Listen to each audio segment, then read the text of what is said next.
Well, ladies and gentlemen, are we ready? Yeah? Are you ready? If you are not ready, raise your hand. Allah.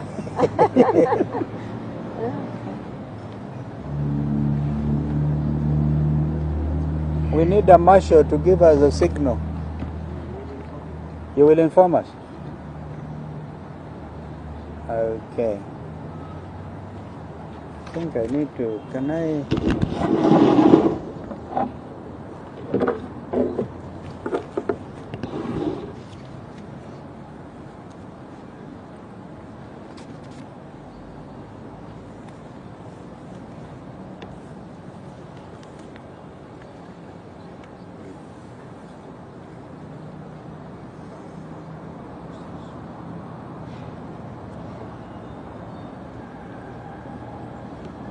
Okay, are you ready?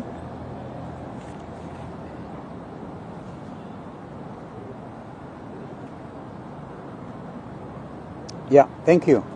Ladies and gentlemen, as you can see, we are this morning together with my sister here, Senior Counsel, Mother Karuya, and we are also accompanied by legislators, Senator Dan Maanzo, Senator Agnes Kavindu, Mheshimiwa Mawadhe, and very many MCAs also.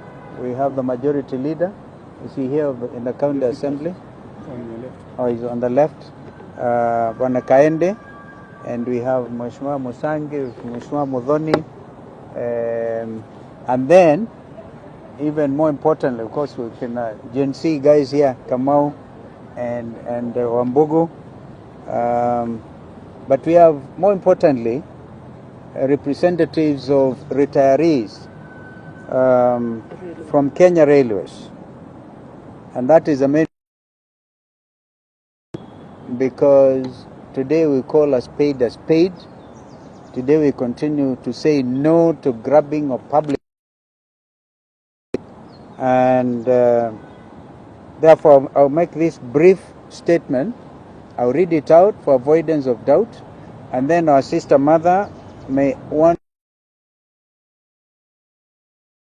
and then we can have representatives of the retirees saying one or two things. Fellow Kenyans, and this is with reference to a particular land reference. By the way, Integrity Center, Orthodox Church and Integrity Center, this is a land, the railway land we are addressing. 209/1064 stroke 1, 2, 3, 4, and 5 Valley Road, Nairobi, property of Kenya Railways retirees. And we have to make a distinction. This is property of Kenya Railways retirees, not property belonging to Kenya Railways, and that will come out clearly. We live in very interesting times, and times that are clearly very unique. We have all seen what has been happening in the last 2 days in Nairobi, where presidential motorcade gets people killed, people don't care, where people have a sense of hopelessness, even take the law in their own hands because they see and they sense nothing but hopelessness. And this wanton disregard of people's feelings, I think that is what is making Kenyans really feel terrible. And a good example was made.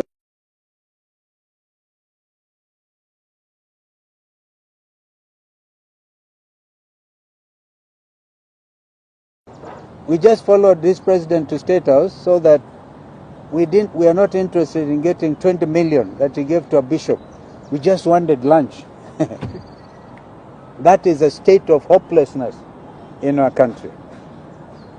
The government, and now unfortunately even empathy has been swept under the carpet, while blatant greed and wanton theft, backed by state instruments of power, is holding sway over Kenyan people. The government, William Ruto, does not care about the aging retirees who own land reference number that, and I've just read it out, in Valley Road, on Valley Road. These retirees who are here today, they're representatives, and I think they're in their thousands. We'll be able to hear from their representative how many of them are actually in that category. These retirees were sent home by Kenya Railways without their pension. Kenya Railways, pursuant to a cabinet memo, vested in their retirement scheme this subject property. It has come to their shocking attention that a person high up in government who has the knack of grabbing public land is at it again. They have chased the poor pensioners out of their property on Valley Road, and the said property is now under police protection, and you can witness this for yourselves as a private developer, quote unquote, demolishes houses of the poor retirees. This is a government that is creating poverty bottom up, bottom up, stealing from poor retirees. I call upon William Ruto to come out open on this subject, and Mother will speak to that, and hand back the property, have the property handed back to the poor retirees, and then leave public property alone. I wanted to say that, and the particulars of the particulars are here. We have also the certificate of lease in the name of Railways, Kenya Railways, and you will then, in your briefing notes, because we wanted copies given to the media, to be able to follow what has happened. These poor retirees are expecting completion of the sale, which was conducted openly. A tender was issued, and then the highest bidder was given the right to buy at 400 million Kenya shillings. And the purchaser has actually gone on to pay 320 million. There's a balance of 79 million. All that money has gone to the retirees. Now they want the balance of 79 million out of this property. There are several other properties, so that we have Kenyans living in dignity when they leave their places of employment. So this is what is happening. Of course, the way forward out of this matter is we recommend strongly that the retirees move to court. In the meantime, if William Ruto has any heart, he should stop. What is going on here. Mother. Okay, I think you have heard the certificate is in the name of Kenya Railways Corporation. But you have also heard that via a cabinet memo in 2000, 4th of May, 2005, that was the Kibaki era. Yes. This land was given to the retirees. Why? Because one of our state corporations, Kenya Railways, had mismanaged itself to the extent of not being able to pay their pensions. That's right. So they paid them in kind via this land. So this land, although the title didn't change, the beneficial owners are the retirees. It's not available to the government of Kenya or to any land grabber to lay hands on, because it has owners who are the retirees. This land has already been sold following the steps that should be taken in any legal sale. They have been paid 320 million out of the 400. Only 80 million is pending. And I believe it was sold to a Kenyan. They will be able to say that. Now, I want you to know, the last statement my brother made was that a person high up in government. The indications and the information coming to the retirees, it is that it is William Ruto or members of his family. Either him or his children, to be precise. And there is a pattern. Any land where he is mentioned as the one grabbing, ever since he took the seat of the presidency in this country, the characteristics are sending GSU, not just regular police, GSU. So he grabs using state machinery. In Dabibi, where I visited, In Naivasha. the owners, old people and their families who acquired this land in the 60s and took possession in 74, it is GSU. It is the local police who have kept them away from their land. Now, this land belonging to railway away, GSU. Once you see police involvement, the onus shifts to William Ruto. And if he says he is not the one, he must tell us who it is. He's the chairman of the Security Council, which comprises, among others, the police and the NIS. They must know who is this trying to take food from the mouth of pensioners. Who is this trying to use state machinery to grab the land? I'm therefore once again asking Dr. William Ruto directly, come clean. Come clean.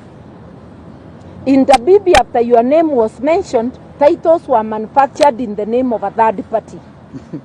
So now there is a third party, the man behind MKU, who is now the face of the grabbing at Dabibi. But GSU are still there.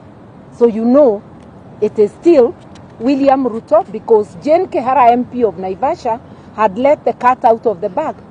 Yeah. She had publicly said it is owned by William Ruto. We are now telling him GSU has appeared in land owned by retirees.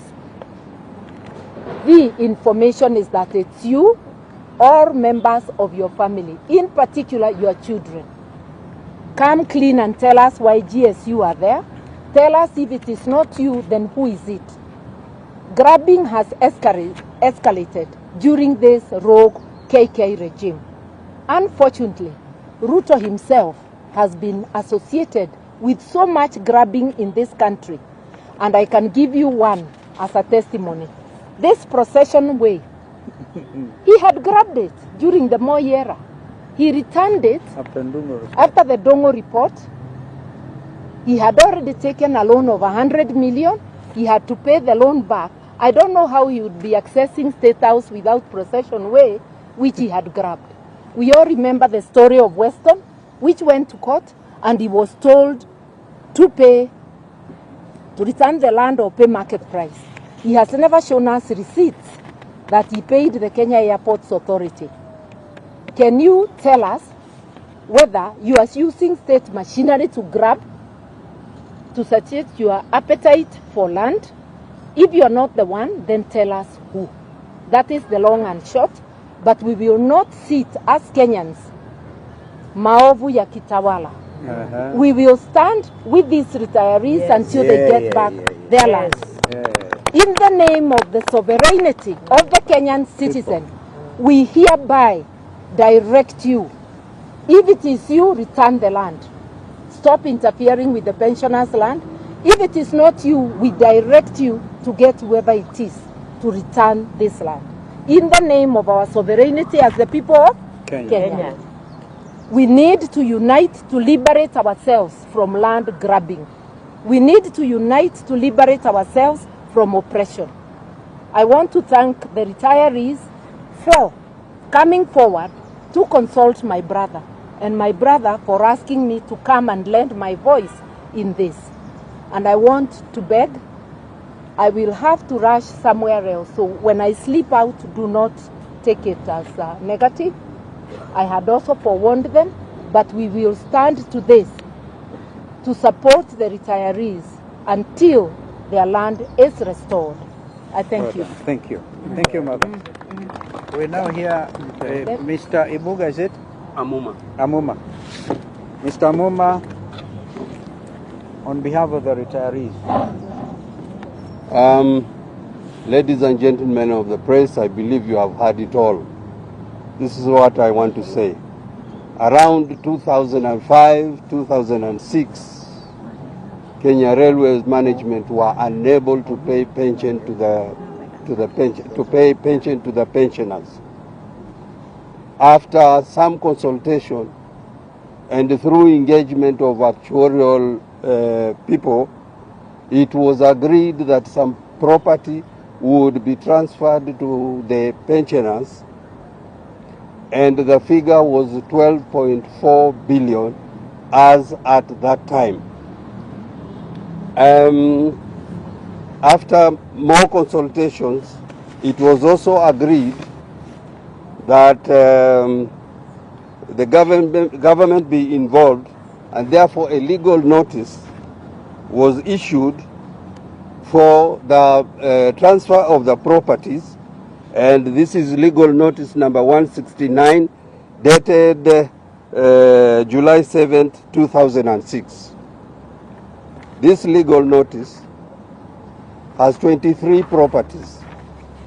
So far, we have sold 10 properties, and we are remaining to dispose of some 11 properties. The issue or the problem at hand is with regard to what you have already had, land reference number 209/1064, parcels 1, 2, 3, 4, and 5, Valley Road, next here, Nairobi. These properties were transferred to the scheme together with other properties, as I've already shown, and then the same was advertised. This property at Valley Road was advertised by the trustees, Corporate and Pension Trust Services Limited, who were then the sole trustees appointed by the Kenya Railways Corporation. The same was won by one Mahadi, who has yet to receive title deeds, currently being held by Kenya Railway Corporation, who have not transferred the same who have not transferred the same to Mahadi. Since the sale process has not been completed, the property still belongs to the trustees of the Kenya Railways Corporation. I repeat, since the sale property has not been completed, the property is still the property of Kenya Railway Staff Retirement Benefits Scheme or owned by the trustees. Points to note is that the scheme is just a subsidiary. The scheme is not a subsidiary to Kenya Railway Corporation. I repeat, we are as a scheme not under Railway Corporation. Kenya Railway is a sponsor of Kenya Railway Staff Retirement Benefit Scheme, whose main responsibility. Oh, sorry. No.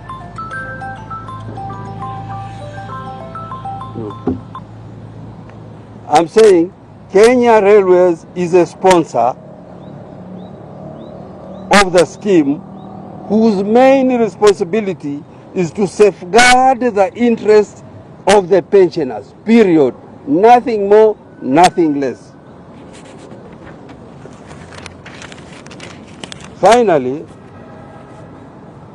once the properties are transferred